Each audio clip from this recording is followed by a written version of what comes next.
This video is presented by Western and Southern Financial Group, a game plan for your financial future. Every great team starts with a strong foundation, and your future should too. With life insurance built like a championship roster, Western and Southern helps protect what matters most so you can focus on winning today while planning for tomorrow. Whether you're just starting out your journey, building your dynasty, or ready to retire like a champion, Western and Southern has the right play for your life stage. Visit westernsouthern.com to get your free life insurance quote today. Western and Southern, built to win. We have finally made it to Super Bowl 60 with the New England Patriots taking on the Seattle Seahawks. And of course, we have one final betting video to give to you guys right now. It's the betting weekend of the year, some are saying, in sports. Mason Cameron, Ben Linsey, I'm Max Chadwick with you guys, giving you guys a ton of our favorite bets, first touchdown bets, Super Bowl MVP bets, and of course, because it's the Super Bowl and because sportsbooks are giving out the most ridiculous odds right now, we have a novelty bet for you guys too. But Mason, I'm going to start with you. Super Bowl MVP, what do you think is the best bet on the market right now? So when we look at the history of Super Bowl MVPs, at least in recent history, it's obviously a lot of quarterbacks. It's the quarterback of the winning team. 7 of the last 10 have been quarterbacks. That's why we see Sam Darnold out there at the top as the favorite, plus 125. Drake May just right behind him, plus 235. And of course, there is some narrative basis for that, why they would want to give each of them the opportunity to win this award as well. Darnold making it to the big game, the big comeback of his career. May making it in his second year. That's going to be a big through line. So really what it takes this year and what we've seen throughout the history of this award is that in order to be a non-quarterback to win this award, you have to have those game-defining plays. So if we look back over the last 10, 20 years. Only 2 wide receivers to win in the last 10. We had Cooper Kupp most recently, Super Bowl 56. He had 9 for 96, 2 touchdowns. He caught that game-winning touchdown twice because the first one was nullified by penalty. He went 4 for 39 on that final drive and had a 7-yard carry on 4th down to keep the drive alive. That was a big reason why he was given the award. When we look at the next one, Julian Edelman, Super Bowl 53, he went 10 for 41. Obviously, that huge catch that everybody remembers from Jules in that game. And then if we look at on the defensive side of the ball, 2 defenders over the last 20 years. Malcolm Smith, Super Bowl 48. He had the pick 6, the fumble recovery. That was the last time Seattle won the Super Bowl. We talk about Von Miller, Super Bowl 50, 10 years ago. He had 2 strip sacks in that game. So if we want to look further down the board than just the quarterbacks, we can look at some names like, I like JSN, 550. We know he's capable of putting up some massive stat lines, 10 for 153 and a touchdown versus the Rams in the conference championship. A couple other names, Rashid Shaheed. 28-1. He has 3 return touchdowns since the trade to Seattle, 2 in the last 5 games. That could be a big game-defining play. And, of course, his contributions on offense could help to secure that award for him. And then if we go for a longer shot, plus 9,000. DeMarcus Lawrence, he has 2 strip sacks this postseason. He's going to see a little bit of Will Campbell. And Will Campbell's had some struggles this year in the playoffs, a 39.8 PFF pass blocking grade, 3 sacks allowed, over 10% pressure rate. So those would be some names that I'm targeting a little bit further down the board. And if we throw those in the Dutching calculator, you can put them together. $100 makes you about $400. So really mix and match your options. That's sort of what you want to do when you get to some of these, multi-option markets like this, is sort of sprinkle in a little bit on a few different names. Ben, what do you think? It's boring. I'm just going Sam Darnold plus 115. And just some back of the napkin math on this. Seahawks are minus 238 on the money line on DraftKings. That's about 70% implied probability. 14 of the last 20 Super Bowl MVPs have been quarterbacks. That's 70%. If we assume those 2 are independent, which I think they are. 70 times 70, 49%. Plus 115 implies 46.5%. I think there's a little bit of value here, and that's all in a vacuum. I do think if Sam Darnold has a reasonably good game, and the Seahawks passing offense has been very efficient this postseason, I think there's a good chance that he has a good game. I think the Seahawks win this game. I think this is like the biggest story coming into the Super Bowl is the Sam Darnold redemption arc. Yeah. And I think if there's any reason to give Sam Darnold the MVP, he will get it. So it's boring, but I think that's the bet I like the most for MVP. Yeah, it makes the most sense. That's a great point you just made right there because, all these, we've been doing a lot of bets so far this year. We always talk about the stats bets, and those are obviously numbers-based bets. This is an award that's voted on by people. Right, so I think the storyline element of it is absolutely huge because you mentioned before, Sam Darnold was a guy that was cast off by the New York Jets, cast off by the Carolina Panthers as backup for the 49ers, basically cast off by the Vikings last year too for J.J. McCarthy, and now all of a sudden he's in the Super Bowl now. See, I think it's a great point you made right there, Ben, is that this is a narrative-based award too. So if Sam Darnold has a good enough game, I do think that the narrative of him finally winning a Super Bowl and fulfilling the number 3 overall hype that he had back in 2018 is a great point. I do think the Seattle offense is so centered around Jackson Smith-Njigba that I could see him putting up massive numbers in this one too, just how hot he's been lately. But I do like all those bets for you guys right there. Let's go to first touchdown scorer. And Ben, you actually don't even have a player for the first touchdown scorer. I've never even seen this type of bet before. What is your favorite first touchdown bet in the Super Bowl? Yeah, I'm going to one of the novelty Super Bowl props here, and jersey number of first touchdown scorer under 10.5. That's plus 120. The over 10.5 is minus 160, so it's juiced a lot towards that side. But on the under, one you get the favorite in Kenneth Walker. Yep. At his number's 9, right? And then you get several good options on the New England side, and Stephon Diggs, Kayshon Boutte, and Drake May to run one in himself.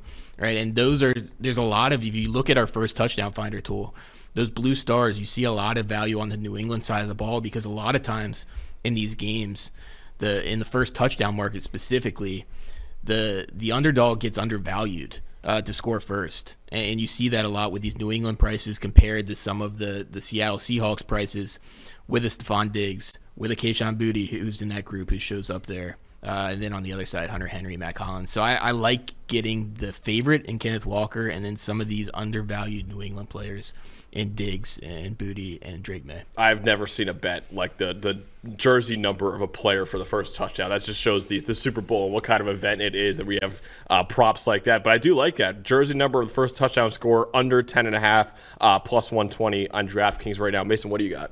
I mean, the Super Bowl is the degenerates' better's Christmas. It is, absolutely. We can bet on literally anything. We've got some crazy ones. Gatorade color. Gatorade color. National anthem length. I hit the Gatorade color about 4 years in a row. Wow. A few years back, yeah. Did you research for it, or is it just completely... Oh, yeah. So it turns out Tom Brady's favorite Gatorade flavor is blue. Every time they won, he got blue. So What's your go-to Gatorade flavor? Mine's yellow. Definitely not blue. Oh, yellow. I'm sorry. Yeah, lemon lime. We can't be friends. No, yellow's good. I like orange. Orange? Okay. No. Purple.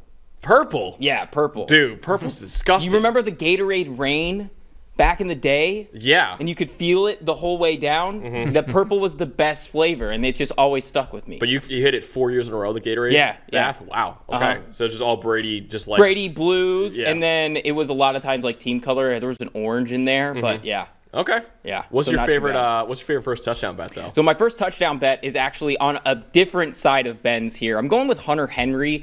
I'm keeping this theme. It's something that we've sort of attacked against this Seattle defense a lot this postseason, and it's that they funnel a lot of targets to tight ends. So I'm taking Hunter Henry 16-1, and it's one of the highlighted suggestions from our model, as Ben mentioned there.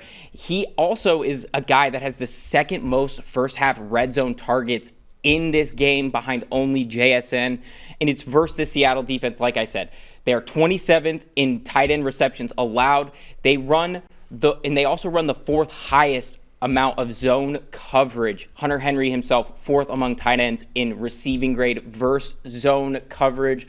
So I'm going to go in that direction, and really it does come down to a market value here as the underdogs. They are not really quite priced how we would see it in this situation. All right, so Hunter Henry, first touchdown bet right there. By the way, you saw the tool on the screen for you guys. We actually have a first touchdown prop finder for you guys showing the best values that we have in our system for first touchdown bets. Of course, it's available right now with a PFF Plus subscription at subscribe.pff.com. We got plenty more prop bets that we like for the Super Bowl too that you guys can make a lot of money on. Of course, some game picks that we like for the Super Bowl too, with the Seahawks currently favored by 4.5. Of course, guys, mentioned before, It's the Super Bowl. There's got to be some novelty bets in there too. Mason, what is your favorite novelty bet for Super Bowl 60? Well, we're going to tap into a little NGS data here. I was combing over some numbers, ball carrier speeds, all types of different things there, and I found a little nugget that I really liked in that one. I'm going to go Drake May over 18.5 miles per hour. That's minus 105. And I mean, really, it's a common theme that we've seen for New England in the defensives that they've faced this postseason. Strong versus the run, high pressure rates. LA, Houston, Denver, Seattle, they all rank in the top 8 in percentage of designed runs earning positive EPA. So that means they're really good at stopping the run. LA is really the only team to rank outside of the top 5 in pressure rate. So what that really gives us is an opportunity for May to have the ball in his hands a lot and have to run a lot.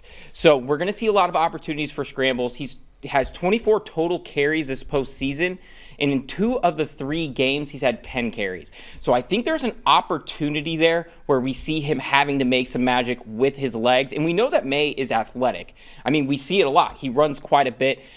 I was shocked to see this. He topped out in his speed this season at about 20 miles per hour. He hit that in Week 6 versus New Orleans, and he's actually hit a speed of over 18.5 miles per hour in each game this postseason. And he really doesn't need a ton of room to do it. That's sort of how it works when you're a quarterback. You get to get started behind the line of scrimmage there. He has runs of 2 yards, 6 yards, and 7 yards that all went over 18.5 miles per hour. So he really doesn't need a big, long run to get this thing going.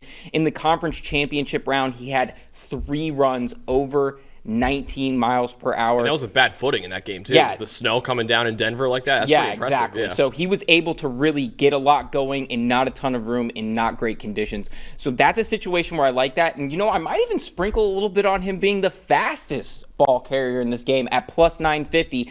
Obviously, when we look at the other options in this market, Rashid Shaheed is the favorite, plus 130. And that makes sense. He is all over the leaderboard for the 20 fastest time ball carrier speeds in the NFL this season. Does that include kickoff returns too? That includes kickoff returns, and he owns the 11th fastest speed this season. So Travion Henderson, that's another guy who's up there, but he's at plus 850. He has 2 of the top 20 fastest speeds this season, but really we haven't seen him a ton this postseason. He's really been used in limited fashion. When we talk about Drake May, he has the most touches over 19 miles per hour. Or excuse me, he's tied with Shaheed for most touches over 19 miles per hour. That's going to be playing in this game this postseason. They both have 3. I think at plus 950, I'm also going to take that opportunity that he's going to have the ball quite a bit, and he's going to have an opportunity to potentially go over that number, and it might be a sneaky one there. So I'm going to take Drake May over 18.5 and potentially as the fastest ball carrier in this game. I love that. Ben, what's your favorite novelty bet that we have in the Super Bowl? Yeah, we're sticking with NGS, but I'm going to go with most yards after the catch on a single reception, DeMario Pop Douglas at 20-1. And I just think this is sort of mispriced if you just look at our yards after the catch data this season. If you look at the players in this game, most receptions with 10-plus yards after the catch, JSN 19, Walker 16, Hunter Henry 15, and then Mario Douglas is 4th at 12, tied with Ramondre Stevenson and Cooper Kupp. If you look at most receptions with 20-plus yards after the catch this season, it's Stevenson and Walker at 5, and then Douglas and Henry at 4. And if you're looking at the prices on those guys, Ramondre Stevenson's plus 425, Kenneth Walker's plus 550, Hunter Henry's plus 700, and DeMario Douglas is 20-1. Right, so he's not getting the same kind of playing time as these guys. But he's had, if you're just looking at raw big yak plays this year, he's right up there with anyone in this game. It comes in a couple ways. One, those intermediate routes kind of crossing the middle of the field. He's ripped off a lot of big yak plays on those. But they also get him the ball on bubble screens. And that's why the running backs are the favorites in this award, because a lot of times you're getting the ball behind the line of scrimmage with a lot of runway to go, and you pick up more yards after the catch that way. Yards behind the line of scrimmage count for yards after the catch here. Mm-hmm. So Douglas is going to get some of those opportunities potentially too on these bubble screens that he's turned into big gains a couple times this season. So I like him at 20-1 in this market.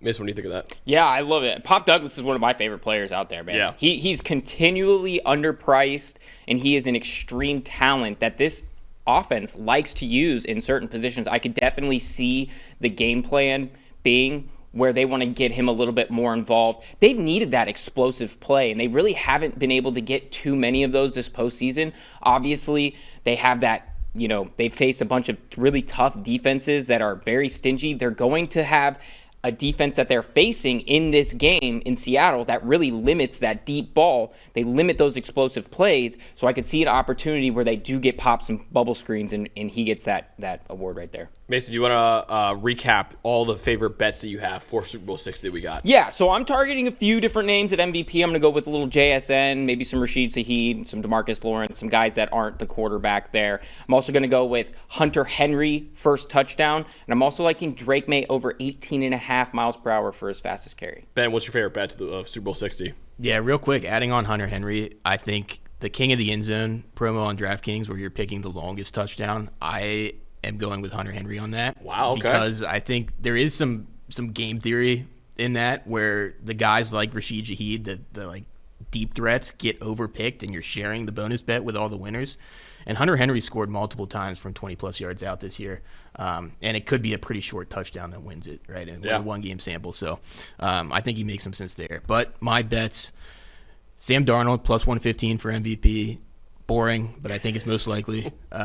Jersey number of the first touchdown scorer under 10.5. You get Kenneth Walker, Seahawks super run heavy down in the red zone inside the 10-yard line. You also get Diggs, Booty, May. And then most yards after the catch on a single reception, according to Next Gen Stats, Demario Douglas, 20-1. Love that. All right, Super Bowl 60 coming up this Sunday. These guys have one final betting show for you guys. We go over actually a lot more bets for the Super Bowl 60 as well. Friday morning, 10 a.m. Eastern Time, right here live on the PFF YouTube channel. Do not miss the final betting show of the year. These guys have made a ton of money this postseason, this regular season, this entire year so far in the NFL. Do not miss the final Super Bowl betting show that these guys and Judah have for you guys too. And also, we're going to be doing a Super Bowl watch-along for Super Bowl 62. We actually did it for the national title game with me and Dalton for Indiana against Miami. We're, of course, doing one for the Super Bowl as well with the Patriots taking on the Seahawks. But appreciate you guys watching these betting videos all year. For our producers back there, for Ben Linsey, for Mason Cameron, I'm Max Chadwick. Enjoy the game. Everyone's got takes. Numbers have truth. And the truth is, most people are betting with emotion. Sportsbooks feed on it. TikTok rules sell it. The hype machine runs on it. That's how you lose. PFF is different. You're betting with winning data. The same data trusted by all 32 NFL teams and the sharpest minds in the game. PFF betting tools take every prop, every matchup, every angle, and run them through our custom models. Built on the best football data in the world. What comes back is your edge. Simple, sharp, and built to win. Want to go deeper? PFF puts a pro-level analytics department in your hands, giving you the same insights teams use to find every advantage. Build your game plan with matchup analysis. Project every snap, every matchup, and every edge before kickoff, because the smartest plays start long before Sunday. Hit rates show how a player performs against their prop and against defenses built the same way. It's the data that gives you real confidence in every pick. Next, Key Insights translates PFF data into the story behind every matchup, giving you the why that powers your bets. From coverage schemes to defensive looks, it's the context that turns raw numbers into winning decisions. When you're ready to take action, filter through every prop on the market and focus on the opportunities that matter, by game, matchup, or value. Then, shop for the best available line in your area and tap your book of choice to place the bet instantly. Everyone's got takes, but now you've got truth. Bet with data, win with PFF.